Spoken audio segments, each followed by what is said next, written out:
실무시험 문제를 풀어보도록 하겠습니다. 백제 상사는 사무용품을 판매하는 개인기업이다. 자, 사무용품을 팔고 있어요. 사무용품이 우리 회사의 상품이 되는 겁니다. 그리고 개인기업이고요. 회계기간 1월 1일부터 12월 31일이고 전산세무회계 수업용 프로그램 이용해 다음 물음에 답하시오 이렇게 되어 있습니다. 자, 1번. 다음은 백제 상사의 사업자 등록증이다. 회사 등록 메뉴에 입력된 내용을 검토하여 누락부는 추가 입력하고 잘못된 부분은 정정하시오. 계속 똑같이 말하고 있는데요. 정정할 부분은 지문에 있는 것만 보고 정정하는 거죠.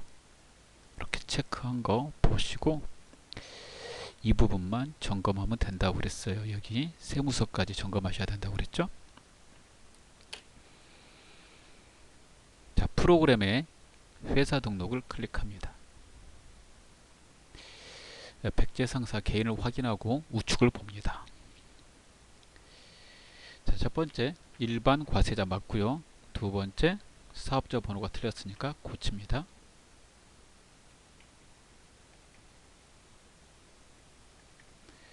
자, 그 다음에 재인승 맞고 생년월일은 주민번호로 봅니다. 자, 개업일은 17번. 자, 맞고요. 주소 틀렸죠? 뒷부분 틀린 거 백스페이스 눌러가지고 고쳐서 수정합니다.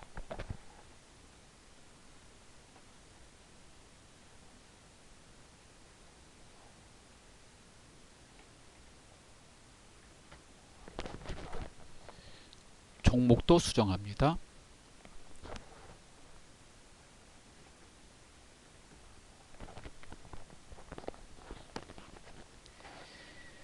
자, 그래서 3개 틀렸습니다. 사업자 등록번호, 주소, 종목. 창을 닫습니다. 자, 2번 보겠습니다. 다음은 백제 상사의 정기분 재무상태표이다. 입력되어 있는 자료를 검토하여 오류 부분은 정정하고 누락된 부분은 추가 입력하시오. 재무상태표, 정기분 재무상태표 클릭합니다. 자, 하나씩 보고 고치는 거예요.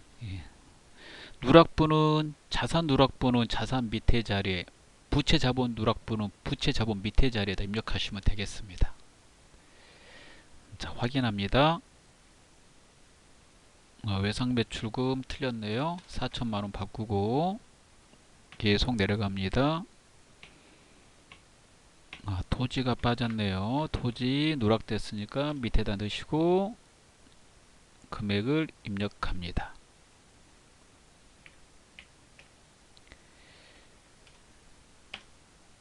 자, 그 다음에 계속 보면 비품의 감가상각 누계액이 틀렸습니다. 다 고치고 하단을 봐요. 합계가 맞는지. 그 다음에 우측도 봅니다.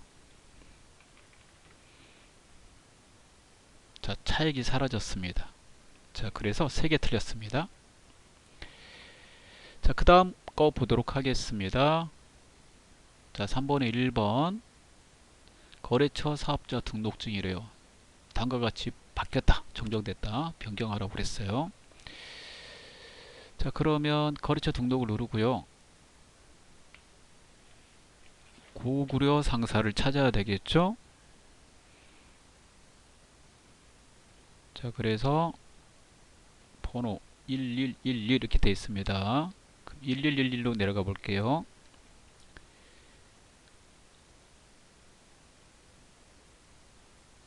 빨리 하려면 코드 자리에다 놓고 1111 이렇게 하면 가요. 그리고 엔터 치면 그럼 한 번에 가는 거예요. 1112 4번 이렇게 치면.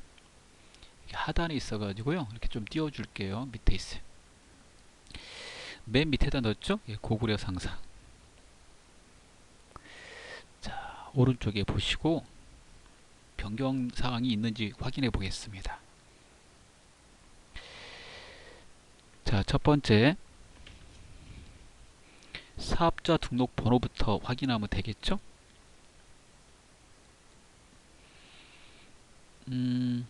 유형 사업자 등록번호 맞고요. 그 다음에 업태 도소매, 그 다음에 종목 자파로 바꿔야 되고 유형 동시로 바꿔야 되니까 유형은 왼쪽에서 바꾸고, 그 다음에 종목에다 자파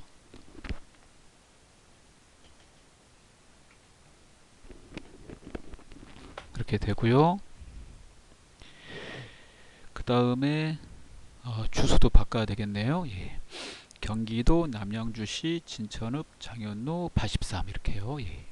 이렇게 주소까지 이렇게 돼 있잖아요. 주소 이 부분, 예. 여기도 바꿔야 됩니다. 자, 그러면 이렇게 주소를 쳐서 이렇게 바꾸시면 되겠습니다. 창을 닫습니다. 자, 이번에는 2번입니다. 백제 상사의 거래처별 초기율 자료는 다음과 같다. 잘못된 거 오류 정정, 누락번호 추가 입력이죠. 자, 거래처별 초기율 좌측 하단에 있어요. 클릭. 자, 외상 매출금 좌측에서 누르고 우측의 거래처를 확인합니다. 고려 상사 맞고요. 부여 상사도 맞아요. 자, 발해 상사가 틀렸네요. 1300만원 고치고 하단에 차액 0이 되는 걸 확인합니다. 다시 좌측에 외상 매입금 누르고요. 조선 상사 맞고요. 신라 상사 틀렸으니까 고치고 금액, 가야 상사도 틀렸으니까 고칩니다. 차액이 0이 되는 걸 확인합니다. 자, 그 다음에 4번입니다. 일반 전표 입력 메뉴를 이용하여 다음의 거래 자료를 입력하시오. 자, 채권 채무에 거래처 코드까지 넣으셔야 돼요. 자, 7월 9일자로 입력하겠습니다. 일반 전표 입력 7월 9일. 영업부에서 사용할 차량을 구입하고 당좌수표를 발행하여 지급하다. 차량을 구입하면 차변에 차량 운반구, 당좌수표를 발행하면 당좌예금이죠. 그래서 대변에 당좌예금 이렇게 넣으시면 되겠어요. 자, 2번 7월 10일입니다. 진영상사로부터 상품 100만원어치를 매입하기로 계약하고 안 받았어야지 계약만 한 거죠. 거래 아닙니다. 예. 계약금으로 10% 보통예금 계좌에서 이체해서 지급했대요. 100만원에 10% 하면 10만원이 되겠죠. 계약금은 지급했으니까 회계처리 대상이죠. 계약금을 주면 선급금, 채권이죠. 물건을 받을 권리가 생겼으니까 거래처 넣어야 되고요. 채권이므로 자산의 증가 차변, 대변의 보통예금. 자, 그렇게 되겠습니다. 그 다음에 3번입니다. 7월 25일에다 입력하겠습니다. 광주 상사에 대한 상품 외상 매입금 90만원을 약정기일보다 빠르게 현금 지급하고 외상 매입금의 1%를 할인받다. 할인 금액은 매입 할인으로 처리한다. 매입에 대한 할인은 매입 할인이죠. 외상으로 사오면 약정서를 쓰게 되는데요. 약정서에 빨리 갚으면 할인해 주겠다라는 게 있어서 빨리 갚았다는 말이에요. 그럼 외상대금 갚았다고 그랬으니까 차변에다가 외상대금을 갚으면 외상 매입금이 부채니까 차변에 써야 되죠. 부채 감소 차변. 그 다음에 채무니까 거래처를 넣어야 됩니다. 광주 상사 넣으시고요. 90만원. 자, 대변에 가서 할인받은 건 빼야 돼요. 매입 할인은 자산에서 차감하는 거니까 자산의 감소가 돼야 돼요. 그래서 대변에 써야 됩니다. 그래서 매입 할인 대변 써주고 이렇게 치시면 매입 할인이 여러 개 나오는데 상품고 골라야 돼요. 상품고 이렇게 1%니까 90만원 1%면 9천원이죠. 예, 나머지는 현금으로 지급했대요. 그래서 현금 하시면 되겠습니다. 자, 그 다음 거 볼게요. 8월 25일입니다. 자, 그러면 8월 25일. 자, 보유하고 있던 건물 취득원가 3천만 원에 취득했대요. 2,900에 매각하다. 근데 감가상각이 됐어요. 250만 원 됐어요. 그러면 장부 금액을 잠깐 봐야 돼요. 항상 감가상각 하던 자산을 매각했다 그러면 장부 금액을 확인해야 되는데, 장부 금액은 취득원가에서 감가상각 누계액을 빼는 거예요. 이렇게 빼기 하는 거거든요. 그러면 3천에서 250을 빼면 이 건물의 장부 금액은 2,750만 원짜리입니다. 얘를 2,900에 팔았으니까 비싸게 판 거죠. 그래서 150만 원 더 받았다는 얘기죠. 이 이름이 뭐예요? 유형자산. 유형자산 비싸게 팔았으니까 처분이익 이렇게 되는 겁니다. 자, 회계 처리가 좀 복잡해요. 이거 어려운 거잖아요. 이게 다른 것보다 어려우니까요. 한번 천천히 설명드리겠습니다. 일단은 처분한 건물을 대변했습니다. 자산의 감소. 그리고 장부에는 3천만 원 그대로 기재되어 있으니까 그대로 대변에 써서 없애야 돼요. 이렇게. 그 다음에 감가상각 누계액은 대변에 있는 거거든요. 자산의 감소기 때문에. 그러니까 자산을 감소시키는 거죠. 이만큼 그 자산에서 빼는 거잖아요. 그래서 얘가 사라져야 돼요. 그러면 자산의 증가가 되겠죠. 그래서 차변했어요. 감가상각 누계액. 감가상각 자산별로 감가상각 누계액을 하나씩 쓰기 때문에 이거 입력하실 때 꼭 건물 거 골라야 돼요. 250. 그 다음에 그 밑에다는 받은 돈을 써야 돼요. 보통예금. 받은 돈은 2,900 받아야 되는데 1,000만 원은 보통예금 통장으로 받고, 그러니까 1,000만 원 쓰고요. 잔액은 다음 달에 받기로 했대요. 외상이잖아요. 물건 처분한 거에 대한 외상은 상품 판 게 아니면 외상 매출금을 안 쓰고 미수금을 씁니다. 단 상품을 팔면 외상 매출금을 써야 되겠죠. 미수금은 1,900만 원이 돼요. 그래야 2,900이 되니까. 마지막에 이익 난 거잖아요. 그래서 대변에 유형자산 처분이익. 미리 계산한 150만 원이 되겠죠. 자, 그래서요. 입력하실 때 이게 좀 어려운 거니까, 너무 어렵다 그러면 좀 나름대로 암기를 하는 거예요. 감가상각 자산을 처분했다고 그러면 감가상각 누계액을 차변에 쓰고 그 유형자산을 대변에 쓰고 나머지 받은 돈, 그 다음에 차액 확인해서 비싸게 팔았는지 싸게 팔았는지 차액을 확인하셔야 되죠. 그래서 비싸게 팔았으면 유형자산 처분 이익을, 싸게 팔았으면 유형자산 처분 손실을 쓰시면 됩니다. 이렇게 써놓고 하시면 안 틀려요. 자, 그러면 입력을 그대로 할게요. 차변부터 입력하겠습니다. 건물의 감가상각 누계액을 먼저 넣어야 되니까요. 건물의 감가상각 누계액은 건물 거 고르는 거예요. 203번. 건물 그 다음 번호거든요. 건물이 202번이니까 203번이 돼요. 그 다음에 미수금. 채권이니까 거래처를 넣어야 되겠죠. 하나 상세 넣고, 금액은 보통예금부터 넣을게요. 보통예금부터 1,000만 원 넣고, 그 다음에 미수금,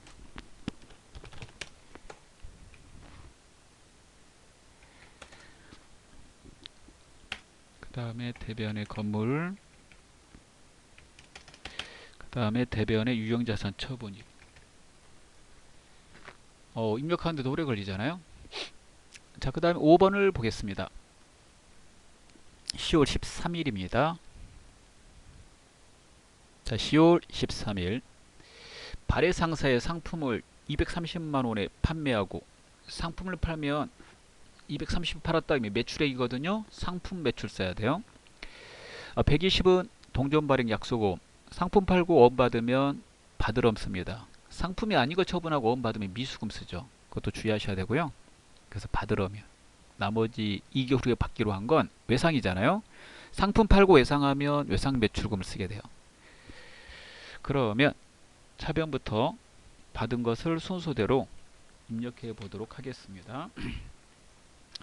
그러면 처음부터 입력하면 어음부터 받았다고 그랬으니까 받으러 채권이니까 거래처를 입력합니다.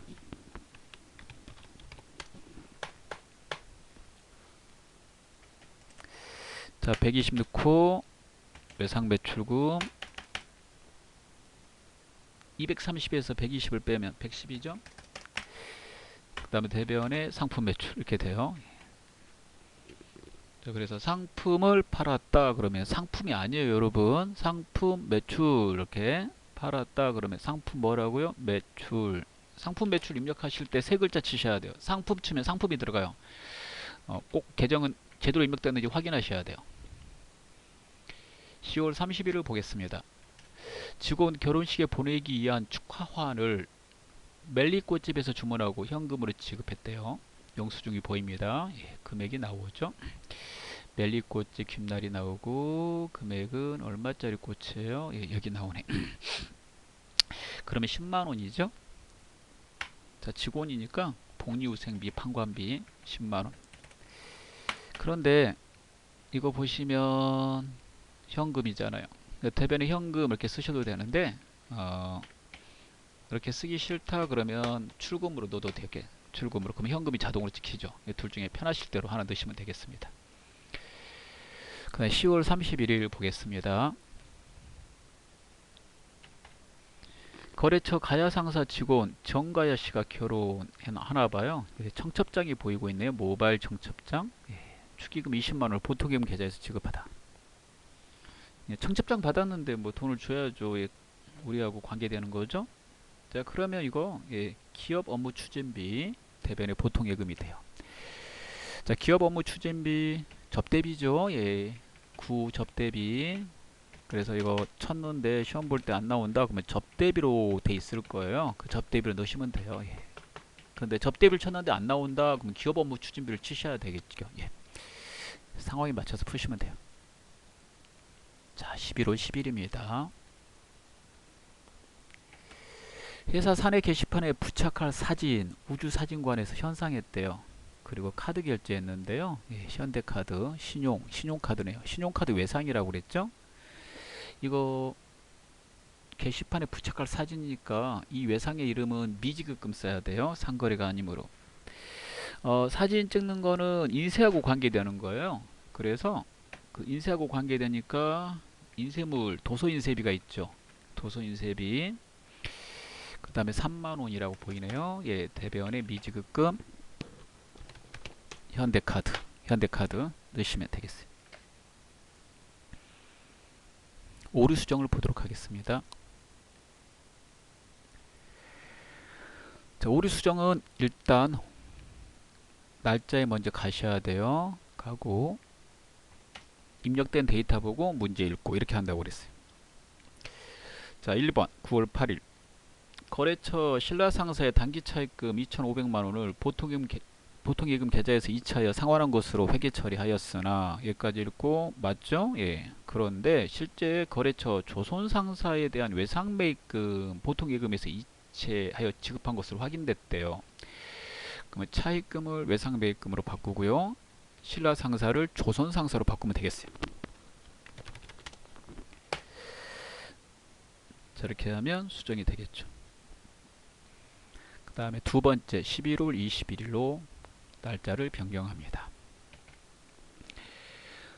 당사가 현금으로 지급한 축의금 20만원은 매출거래처 직원의 축의금이 아니라 대표자 개인이 부담해야 될 대표자 동창의 결혼 축의금이래요. 개인 기업의 사업주 개인적 목적으로 쓴 거는 인출금으로 처리해야 됩니다. 그래서 인출금으로 바꿔주시면 돼요.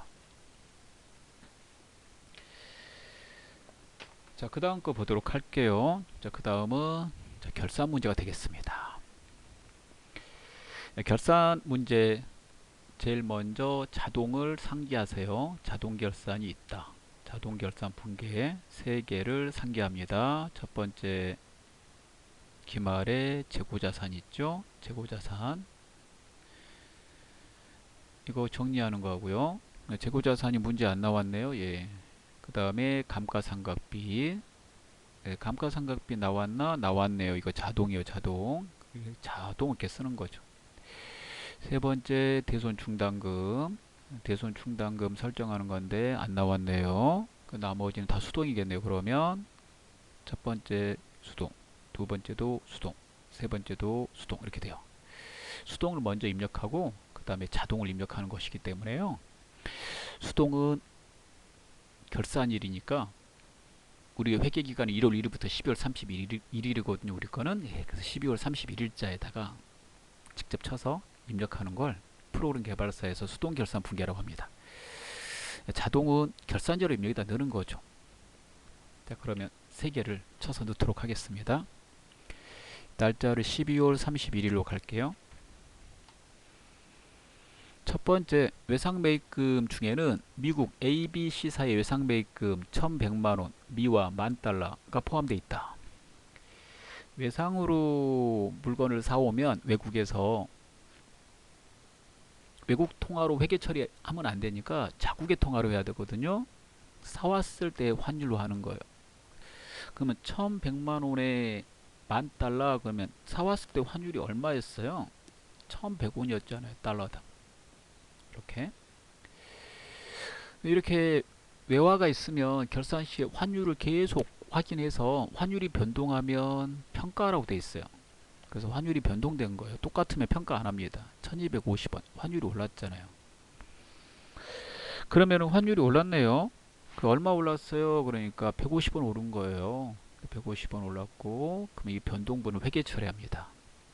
회계 처리할 때 환율이 오르거나 떨어져서 이익이 발생되면 외화 환산 이익, 손실이 발생되면 외화 환산 손실로 처리합니다. 그러면은 외상매입금은 채무잖아요. 갚아야 될 입장에서는 환율이 오르면 좋아요, 떨어지면 좋아요? 그러면 떨어져야지 좋죠. 근데 오르면 어떻게 돼요? 더 많이 갚아야 되는 거죠. 지금 올랐어요. 그러니까 외화 환산 손실이 발생됩니다. 금액을 계산해야 되니까 150원 올랐으므로 150원 외상매입금 10,000달러 이렇게 하게 되죠. 150원 곱하기 10,000달러 하면 150만원이 돼요. 그 계정 과목을 먼저 써볼게요. 차변에 외화 환산 손실입니다. 외화 평가 시에 사용해요. 결산 시에 평가할 때 손해보면 이렇게. 그러면 부채 더 증가시켜야 되는 거 아니에요? 예, 부채 외상매입금 부채 증가 대변이죠. 예. 그래서 이렇게 처리합니다. 계정 과목은 외우시는 거예요.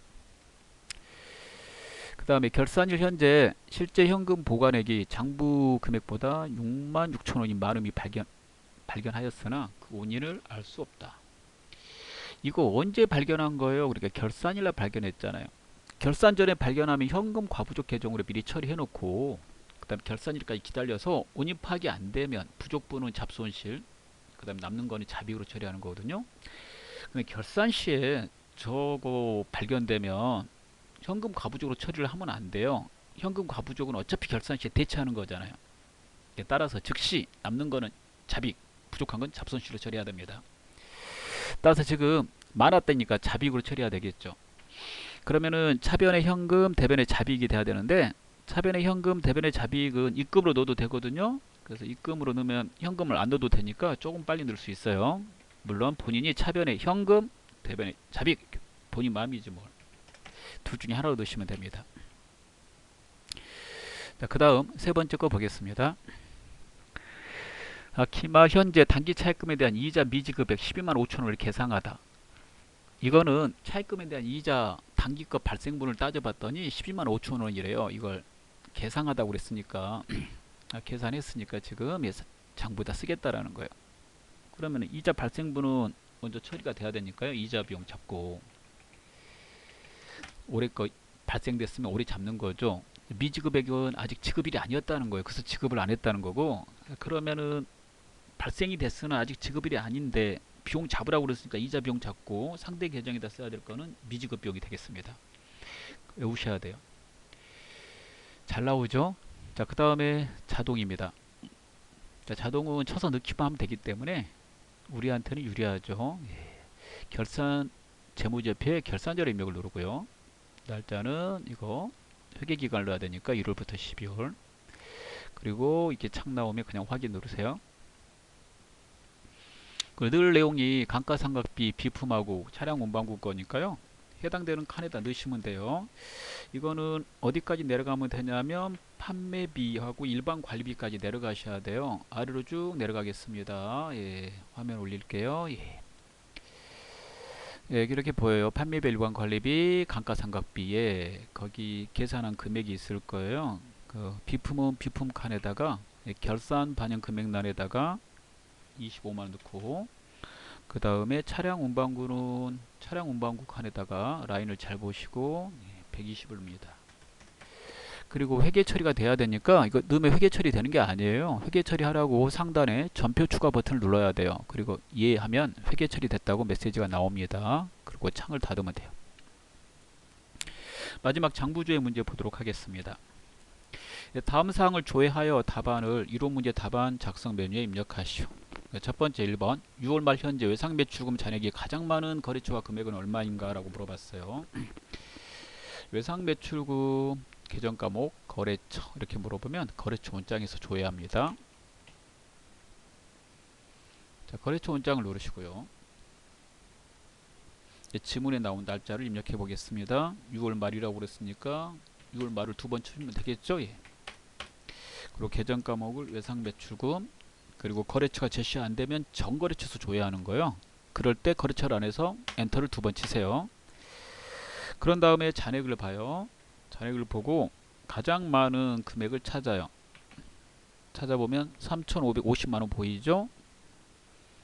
거래처와 금액은 그랬으니까 거래처 이름을 좌측에서 보면 우리 상사고 금액은 3,550만원이 되겠습니다. 정답입니다. 자, 2번 보도록 할게요. 1월부터 3월까지의 판매비와 관리비 중 소모품비 지출액이 가장 많은 올해 금액과 가장 적은 올해 금액을 합산하면 얼마인가 두 개 더하면 되겠네요. 그러면 계정 과목에 대해서 물어봐요. 어느 달이 크고 작으냐 이렇게 물어보면 총계종 옷장에서 조회한다고 그랬거든요. 예, 그럴 때 총계종 옷장에서 조회해요. 그러니까 여러분 그렇게 외우셔야 되겠죠. 예, 그래야지 빨리 조회해요. 그 다음에 소모품비라고 이제 치기 전에 1월부터 3월 넣고 계정 과목란에 소모품비 쳐야 되는데 거기 지문에 보면 판매비와 관리비 이렇게 나올 때도 있고 소모품비 가로 열고 판 이렇게 나올 때도 있어요. 그거 똑같은 말이에요. 예. 그러면 소모품비 판매 관리비 이렇게 830번 이렇게 골라가지고요. 이렇게 들어가요. 이렇게 3개월치 3개 나왔어요. 가장 큰 금액에서 가장 작은 금액을 합산하라고 그랬으니까 제일 큰 거하고 제일 작은 거 두 개 더하면 되겠죠. 그래서 31만 6,650원에다가 4만 5천원을 더해요. 더하실 때 계산기 쓰거나 아니면 오른쪽에 계산 버튼을 눌러가지고 컨트롤 C, 컨트롤 V 하면 카피가 되거든요. 금액 누르고 컨트롤 C, 계산기 누르고 컨트롤 V 이렇게. 그 다음에 다시 금액 누르고 컨트롤 C, 계산기 누르고 컨트롤 V 하면 계산이 됩니다. 이 계산기는 쓰셔도 되지만요. 인도 계산기 쓰시면 안 돼요. 두 개 더하면 36만 1,650원이 돼요. 정답이 되겠습니다. 마지막 문제입니다. 6월 말 현재 받으러오면 회수 가능 금액은 얼마인가 라고 돼 있어요. 이 단어를 잘 봐야 돼요. 회수 가능 금액. 회수 가능 금액이라 하면 받으러옴 잔액에서 그 다음에 받을 수 없을 거라고 생각하는 돈, 대손 충당금을 빼는 거예요. 이걸 채권의 회수 가능 금액이라고 그러거든요. 예. 이걸 두 개를 동시에 볼 수 있는 게 있어요. 거기 가야지 빨리 가요. 그게 뭐냐면 재무상태표입니다. 재무상태표 작성할 때 이 두 개를 동시에 밑에다가 써서 작성하기 때문에 한눈에 볼 수 있습니다. 거기를 안 가면 여러분 두 개를 찾아야 돼요.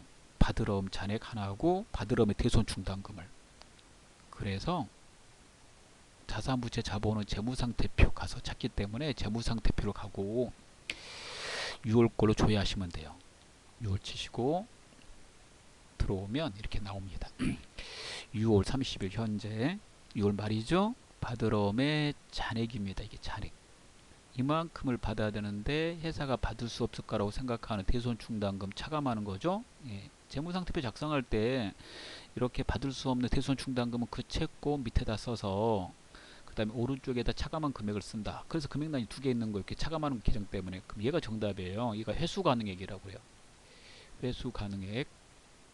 이런 식으로 내는 게 유형자산도 나와요. 유형자산도 장부 금액이 얼마냐? 그러면 유형자산 내가 취득한 거고 예.